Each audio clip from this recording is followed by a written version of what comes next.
30 previews, 30 jours. Et on est obligé de commencer par les Nets quand même, Alex. Je crois qu'on n'a pas trop le choix. Ça va être tendu pour nos amis de Brooklyn quand même. Ouais, plus encore que l'année dernière peut-être. Ouais, justement on va en parler, on va faire la preview complète de la saison des Nets. Alors juste déjà on est obligé de regarder un peu dans le rétroviseur, qu'est-ce qui s'est passé l'année dernière. 21 victoires, je crois, quelque chose comme ça. C'est ça, 21 victoires. Ils perdent leur coach en milieu de saison, ce genre de saison que t'as envie de zapper. Ils le perdent. Est-ce que le mec a déjà été vraiment dedans au moment le pauvre Lionel? Franchement, pauvre Lionel Hollins, malheureusement, qui a été cuté. Et puis derrière, t'as plein de blessures. Jared Jack qui se fait le genou. Enfin bref, une saison de merde. À préciser qu'il a fait le ménage aussi parce qu'il a viré, si je dis pas de bêtises, il a viré Billy King aussi, notre ami Prokhorov. C'est pour ça d'ailleurs qu'on est un petit peu dans l'ambiance. Toi, t'es ambiance russe, moi je suis ambiance russe. Ouais. Voilà. Mais du coup, ça a pas mal bougé, mine de rien, à Brooklyn, parce que dès que la saison s'est terminée, ils se sont pas arrêtés, ils ont fait on va tout changer, on va mettre du Sean Marks en general manager, du Kenny Atkinson au coaching. Tu sens que ils ont moins l'intention que ça brille et ils ont envie de construire là. Voilà. Là pour moi, ça ressemble aux prémices d'une vraie construction, c'est-à-dire que tu prends Sean Marks, un ancien de l'école Spurs. C'est propre, exactement. Donc bonne formation. Kenny Atkinson, c'est un petit peu un ancien de l'école Spurs aussi vu qu'il était au Hawks. Assistant d'Atlanta, en fait. Exactement. Même chose. Et du coup après par contre au niveau de l'été, il y a eu beaucoup de mouvements et on va en parler justement maintenant en regardant le marché de l'été. Donc on va regarder tout de suite le tableau de cet été parce qu'il y a eu pas mal de choses qui se sont passées à Brooklyn. Ouais. Et donc là, comme on peut le voir sur le tableau, plus grosse acquisition, Jeremy Lin, on peut le dire. Oui, on a bien vu que Sean Marks, il n'était pas là pour claquer les dollars. Non. Il n'était pas là pour faire du trade bling bling. Il est là pour mettre quelques petites bases, miser sur ses jeunes. Donc il a laissé partir plein de mecs. Ouais. Et il a fait venir aussi plein de mecs. Il a fait venir plein de jeunes, des zéro petits gars. Zéro star là-dedans, on est d'accord ? Ouais, non, zéro star. Mais ce qui est cool, c'est qu'ils ont pas non plus dépensé des sommes incroyables, quoi. Ils ont pas fait n'importe quoi. Voilà, c'est un peu le point positif qu'on peut donner à Brooklyn, c'est que les mecs ont pas foutu n'importe quoi de leur argent. Tu t'es débarrassé du salaire de Joe Johnson ? Joe Johnson, ça s'en va à Utah. Thaddeus Young, ça s'en va à Indiana. Jared Jack, ça s'en va à Atlanta. Voilà, c'était ça les plus gros salaires qui restaient après Deron Williams. Gros, ouais, voilà. Après, il y en avait 2-3, mais pour le coup, après, ça a recruté des petits joueurs. Bon, pas des joueurs incroyables. On vient de parler de Jeremy Lin, qui d'ailleurs, notons-le, était quand il a fait l'Insanity, il était en. Qui était son entraîneur particulier ? C'était Kenny Atkinson. Donc c'est les retrouvailles de Insanity. Ouais, c'était Kenny Atkinson chez les Knicks. Donc à l'époque. Ouais. D'accord. Donc du coup c'est un petit peu les retrouvailles. C'est les retrouvailles. Donc du coup c'est quand même des prémices assez intéressantes. Et après il y a quoi ? Il y a du Louis Scola. Il y a du Trevor Booker. Anthony Bennett. Randy Foy. Ah il y a du lourd. Hein. Il y a aussi comment il s'appelle ? Gros joueur. Justin Hamilton. Ouais voilà c'est très très. Et il y a le petit rookie, le petit shooter, le petit arrière. Ouais. C'est pas mal. Caris Levert, il paraît que c'est un bon technicien. Ouais, c'est pas mal. Bon, après on va voir ce que ça pourra donner. C'est pas ça qui va mais changer, donc, comme on peut le voir, l'effectif des Nets tendu. C'est trop chaud. Tu peux pas aller très très loin. Et ça, on va en parler par la suite. On va faire les pronostics, mais c'est un peu tendu, quoi. À part notre ami croate Bojan Bogdanovic, qui lui croit qu'ils vont peut-être faire les playoffs. Oui, ou Brook Lopez, qui pense que ça va être bien. Qui d'autre y croit aux playoffs, quoi. Je pense pas que Sean Marks et Kenny Atkinson ils sont là en train de dire on joue les playoffs. Hein. Non. Justement, on va en parler tout de suite parce que ça va être l'heure de la question, la grosse question. La grosse question, donc, Alex, que les fans se posent et nous aussi on va se poser, c'est est-ce que les Nets vont terminer tout dernier, 30e sur 30e, tout au fond de la bassine ? Au fond des chiottes, est-ce qu'ils vont être 30 sur 30 ? Est-ce que tu les vois être 30 sur 30 ? L'année dernière, 21 victoires. Et donc, ça, c'est un petit peu la grosse question parce qu'on se demande est-ce que les mecs doivent être absolument derniers ou pas ? Toi, tu les mets où ? Et d'ailleurs, n'hésitez pas à donner vos avis là-dessus parce qu'on sait qu'il y a pas mal de monde qui les met déjà 10 victoires, 8 victoires, 15 victoires. On va pas encore donner le nombre de victoires, mais Alex, toi, tu les mets où ? Je les mets tout au fond, c'est évident. Voilà, dans les profondeurs, mais où par contre ? Est-ce qu'ils vont être 30 sur 30 ? Franchement, j'ai envie de te dire oui. Non. J'ai envie de te dire oui. Non. Après, je les vois pas au-dessus de 28e sur 30. Ouais.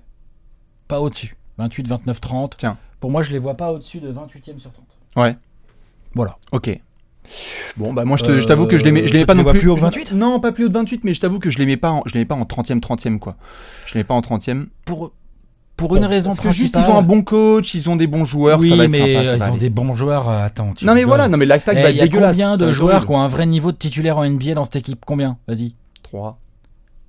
C'est qui le troisième ? Jeremy Lin, tu peux le mettre en titulaire en NBA. Bogdanovic, je peux le mettre. Ah, Bogdanovic, si tu l'as. Bogdanovic, Brook Lopez, Jermin, tu peux les mettre quand même. Ok. Mais c'est vite fait. Mais c'est ric-rac. C'est du titulaire vite fait. Non, mais c'est ric-rac. On est d'accord. Non, mais c'est super ric-rac. Voilà. Mais par contre, on doit le noter parce que ça, c'est un peu la très mauvaise nouvelle pour les fans des Nets. On est obligé de le dire. Et d'ailleurs, on sent que les fans de Boston sont en train de se réjouir. Ah, ça. Doit-on le rappeler, la saison dernière, les Nets sont terminés tout au fond et les Celtics ont pu drafter. Ouais. Ils ont pris Jaylen Brown, tout à fait. Ils ont fait 3.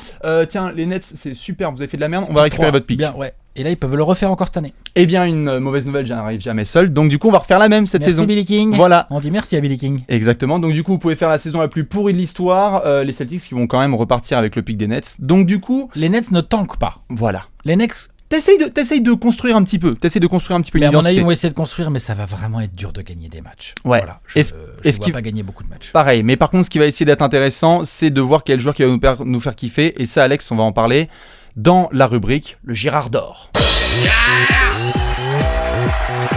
Le Girard d'Or, Alex, que je dois te remettre, bien évidemment. Oh bah tiens, on va échanger. Tiens, je te donne celui-là. Toi, c'est le plus gros. Tu vas en parler en premier. Le Girard d'Or, c'est simple, je l'explique rapidement. Tu peux le montrer, il est quand même sublime. Ah, il est beau.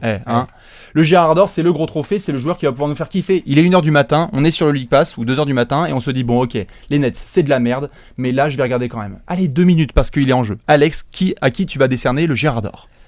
Le Girard d'Or, cette année, à Brooklyn, je vais le décerner à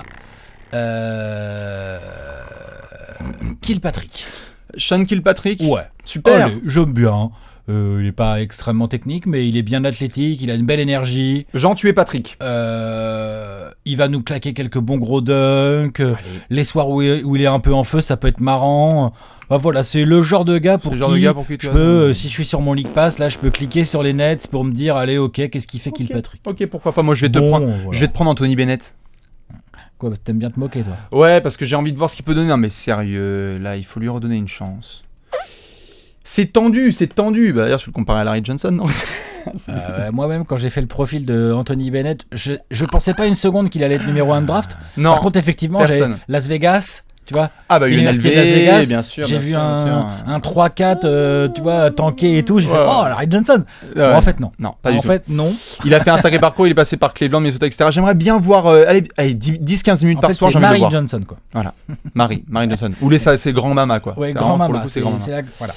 Voilà pour le Girard d'Or. Donc, toi, du coup, ça va être Sean Kilpatrick. Oui, Sean Kilpatrick, voilà. Comme vous pouvez le voir, ça va être une saison super intéressante pour les Nets. Sean Kilpatrick, c'est quand même le genre de mec, voilà, ça fait bander tout le monde. Ah, voilà, attention. C'est clair. J'adore son nom. J'aime bien son nom. Tu es Patrick, n'oubliez pas. Du coup, on va passer enfin à la dernière section. Et ça, préparez-vous aussi, puisque ça va être l'heure du Money Time, le pronostic. Le Money Time, Alex, est-ce que tu es prêt?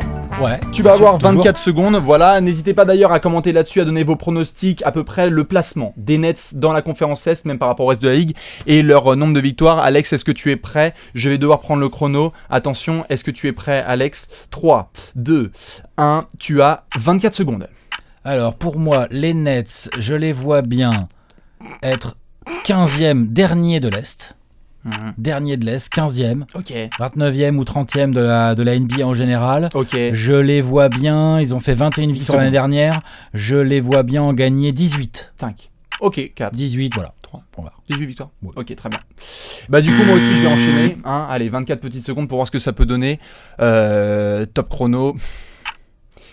Même nombre de victoires que l'année dernière, 21. Allez, on va refaire pareil, ça va être intéressant et surtout j'ai hâte de voir Kenny Atkinson. Je l'aime bien en tant que coach, il est sérieux, il est rigoureux, à la Tom Thibodeau, il est là, il claque les joueurs, il a envie de faire du sale.